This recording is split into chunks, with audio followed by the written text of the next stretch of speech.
Hello, and welcome to Historical Humans Reads, where we take primary sources and bring them to your screen. I'm Colum Coleman, and today we are reading from To Kill a Mockingbird by American author Harper Lee. Published in 1960, the work was enormously popular. Translated into 40 languages, it won the Pulitzer Prize in 1961 for its sensitive treatment of its themes of racism and prejudice in the American South. It has since become one of the most assigned works of the American public school system. To Kill a Mockingbird follows the young Scout Finch as she witnesses, navigates, and attempts to understand the acts of prejudice that occur around her in the town of Maycomb, Alabama, during the Great Depression. Today, we'll be reading from Chapter 4 of To Kill a Mockingbird. With that, let's begin. The remainder of my school days were no more auspicious than the first. Indeed, they were an endless project that slowly evolved into a unit, in which miles of construction paper and wax crayon were expended by the state of Alabama in its well-meaning but fruitless efforts to teach me group dynamics. What Jem called the Dewey Decimal System was school-wide by the end of my first year, so I had no chance to compare it with other teaching techniques. I could only look around me. Atticus and my uncle, who went to school at home, knew everything. At least what one didn't know the other did. Furthermore, I couldn't help noticing that my father had served for years in the state legislature, elected each time without opposition, innocent of the adjustments my teachers thought essential to the development of good citizenship. Jem, educated on a half-decimal, half-dunce-cap basis, seemed to function effectively alone or in a group. But Jem was a poor example. No tutorial system devised by man could have stopped him from getting at books.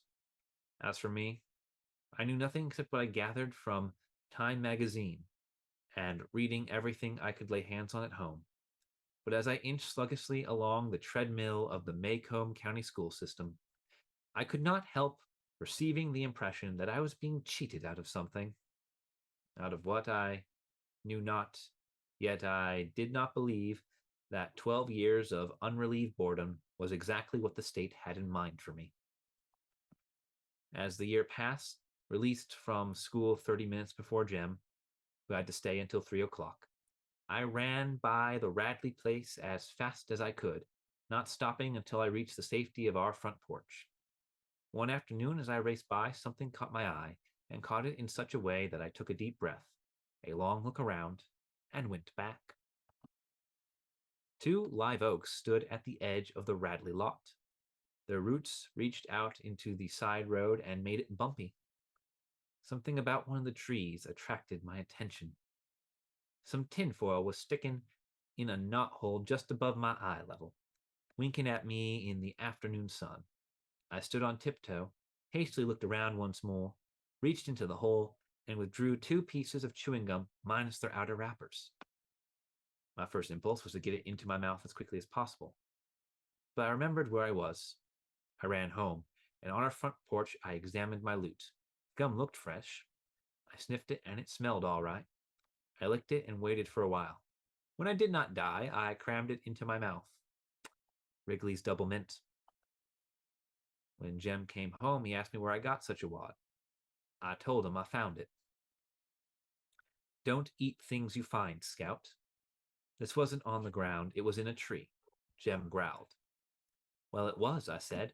It was sticking in that tree yonder, the one coming from school. Spit it out right now. I spat it out. The tang was fading anyway. I've been chewing it all afternoon and I ain't dead yet, not even sick. Jem stomped his foot. Don't you know you're not supposed to even touch the trees over there? You get killed if you do. You touched the house once. That was different. You go gargle right now, you hear me? Ain't neither. It'll take the taste out of my mouth. You don't, and I'll tell Capernia on you. So rather than risk a tangle with Capernia, I did as Jem told me. For some reason, my first year of school had wrought a great change in our relationship. Calpurnia's tyranny, unfairness, and meddling in my business had faded to gentle grumblings of general disapproval. On my part, I went to much trouble sometimes, not to provoke her. Summer was on the way. Jem and I awaited it with impatience. Summer was our best season. It was sleeping on the back, screened porch and cots, or trying to sleep in the treehouse. Summer was everything good to eat. It was 1,000 colors in a parched landscape. But most of all, summer was dill. The authorities released us early the last day of school, and Jem and I walked home together. Reckon old Dill'll be coming home tomorrow, I said. Probably day after, said Jem. Mississippi turns 'em loose a day later. As we came to the live oaks at the Radley place, I raised my finger to point for the 100th time to the knothole where I had found the chewing gum, trying to make Jem believe I had found it there, and found myself pointing at another piece of tinfoil. This has been an excerpt from To Kill a Mockingbird on Historical Humans Reads. If you enjoyed this video and like to hear more excerpts from original texts, please subscribe to be notified of the next one. If there is a work you would like to hear, be sure to like the video and leave a comment listing it below. Thank you for listening.